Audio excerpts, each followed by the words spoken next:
అందరికీ కూడా జై శ్రీరామ్ అండి. కర్ణాటకలో ఏప్రిల్ 15, 16, 17 తారీఖుల్లో సెట్ ఎగ్జామ్స్ జరిగాయి.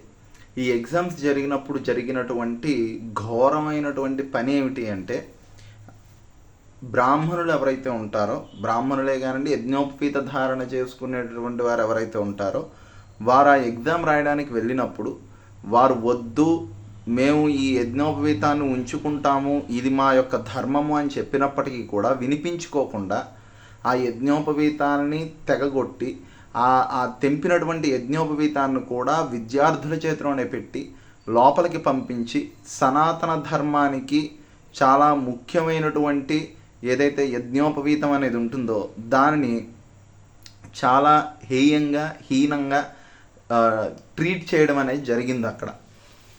దీని గురించి స్పందించాలి అనేసి బ్రాహ్మణ సంఘాలన్నీ కూడా కర్ణాటక నుండి ఏవైతే బ్రాహ్మణ సంఘాలు ఉన్నాయో అవన్నీ కూడా పిలుపునిస్తూ ఉన్నాయి.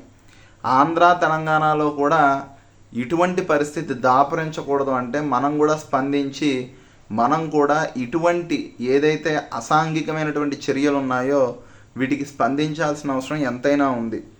యజ్ఞోపవీత మంత్రమే చాలా గొప్పది.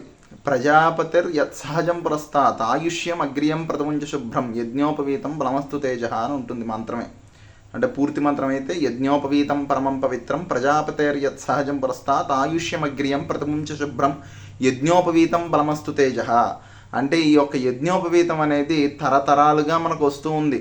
అది భగవంతుడి యొక్క ప్రసాదం. అలాగే ఈ యజ్ఞోపవీతాన్ని సహజంగా ఎక్కువ శాతంగా అయితే ముఖ్యంగా బ్రాహ్మణులు వేసుకుంటారు, విప్రులు, ద్విజులు.